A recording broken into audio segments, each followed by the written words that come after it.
terme, leur innovation pourrait être commercialisée et deviendrait donc payante pour les agriculteurs. Alors que le gouvernement planche sur une loi qui pourrait autoriser les expériences en matière de culture génétiquement modifiée, il affirme qu'il faut garder l'esprit ouvert, notamment en cas d'apparition d'une nouvelle maladie qui ne pourrait être éradiquée que grâce à la génétique. Moi, je pense qu'il faut toujours être sage. Je suis d'accord avec vous. J'avais un peu ces mêmes pensées. Vous, quand j'étais jeune comme vous, je ne suis pas dit que je suis totalement vieux, mais avec l'expérience,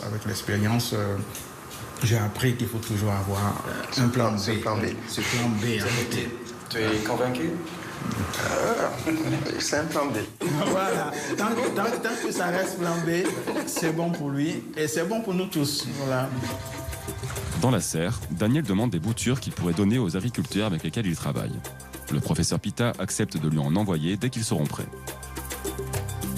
Malgré tout, Daniel continue d'avoir des doutes.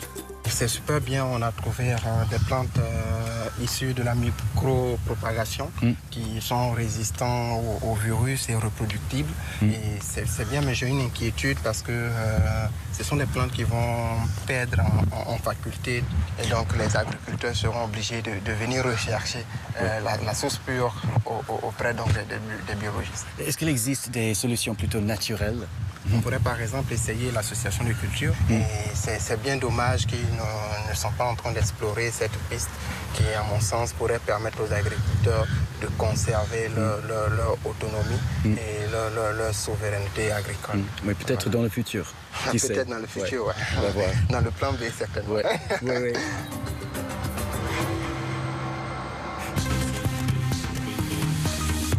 Nous resterons en contact avec Daniel et nos autres observateurs. Vous pouvez suivre leur projet sur notre...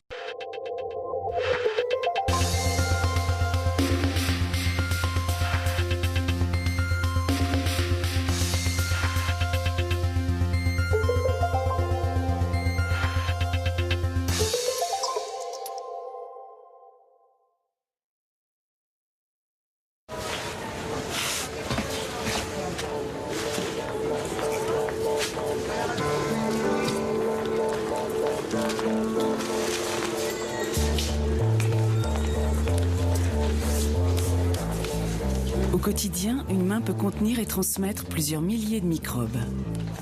Face à la grippe, 3 gestes simples pour limiter les risques de transmission. Lavez-vous les mains plusieurs fois par jour avec du savon ou une solution hydroalcoolique. Utilisez un mouchoir en papier pour éternuer ou tousser. Jetez vos mouchoirs usagés dans une poubelle, puis lavez-vous les mains.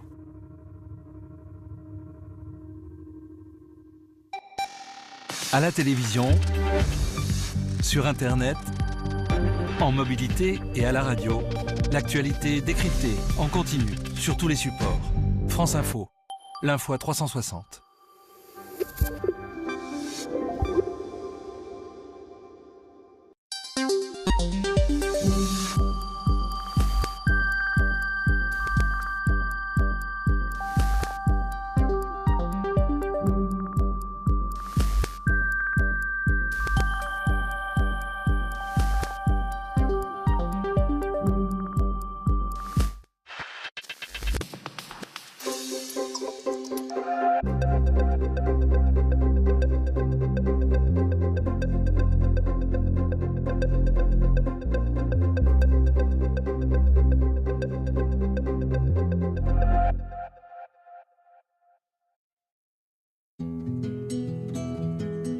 Vous êtes un lecteur passionné? Vous souhaitez devenir membre du jury des prochains prix romans ou essais France Télévisions? Vous pouvez déposer dès maintenant votre candidature sur le site leclub.francetv.fr.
Bonjour, merci d'être avec nous. À la une ce matin, les intempéries. Après la tempête, nous n'aurons pas le calme. 35 000 personnes sont encore privées d'électricité en Normandie, en Picardie. Maintenant, le froid arrive. Des mesures exceptionnelles pourraient être mises en place, comme l'appel à la réduction de la consommation.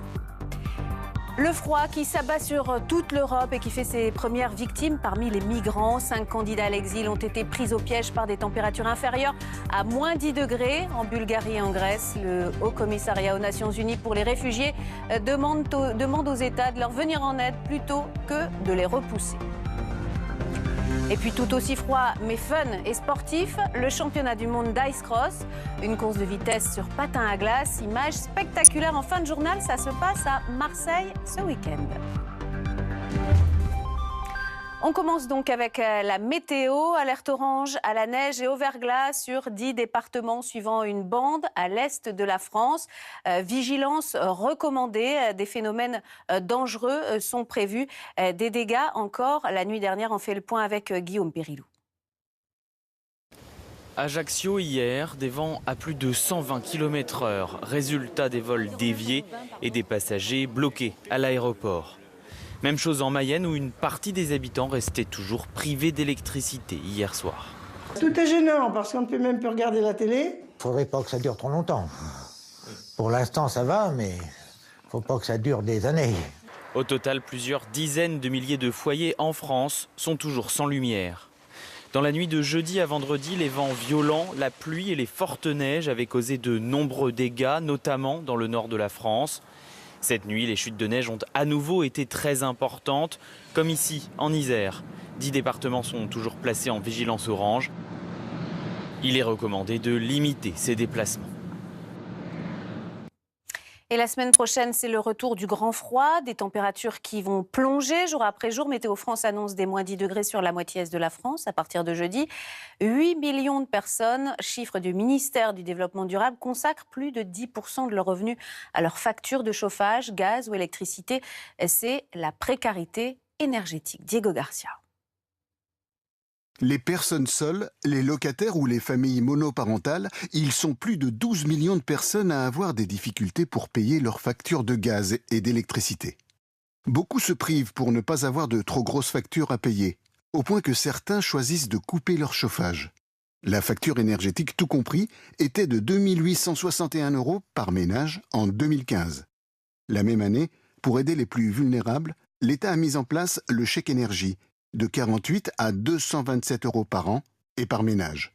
Un chèque aujourd'hui au stade d'expérimentation qui doit être généralisé l'an prochain. 4 millions de personnes pourraient en bénéficier. Mais les pouvoirs publics misent surtout sur la rénovation de l'habitat. La loi de transition énergétique prévoit de revoir l'isolation de 500 000 logements par an à partir de cette année. Et la France n'est pas la seule concernée par cette vague de froid, c'est tout le continent qui est balayé. Les migrants sont en danger. Le commissariat des Nations Unies exhorte les États à leur venir en aide. 5 personnes sont mortes de froid ces derniers jours dans leur fuite en arrivant en Europe. Laure Herpeux. Une vague de froid polaire qui frappe d'abord les migrants. En Europe, ils sont des milliers à vivre dehors. Pour se réchauffer, de simples couvertures. Je ne me sens pas bien. Je souffre de plusieurs maladies. Et ici, il fait vraiment très froid. On fait du feu, mais on n'arrive pas à se réchauffer. Les Nations Unies réunies à Genève tirent la sonnette d'alarme. Il suffirait d'une seule tempête de neige en plus ou que la vague de froid perdure et on va trouver des enfants dans une situation terrible. Ils sont particulièrement touchés par des maladies respiratoires. On ne veut pas voir ça. C'est une question de vie ou de mort. Depuis le début de l'année, au moins 5 migrants sont morts à cause du temps glacial. Également dans l'actualité, une lettre où le dernier survivant des commandos qui ont perpétré les attentats de Paris se montre plus disert. Depuis son arrestation, Salah Abdeslam refuse d'en dire plus aux enquêteurs. Mais Salah Abdeslam se montre plus bavard avec étrangement une femme.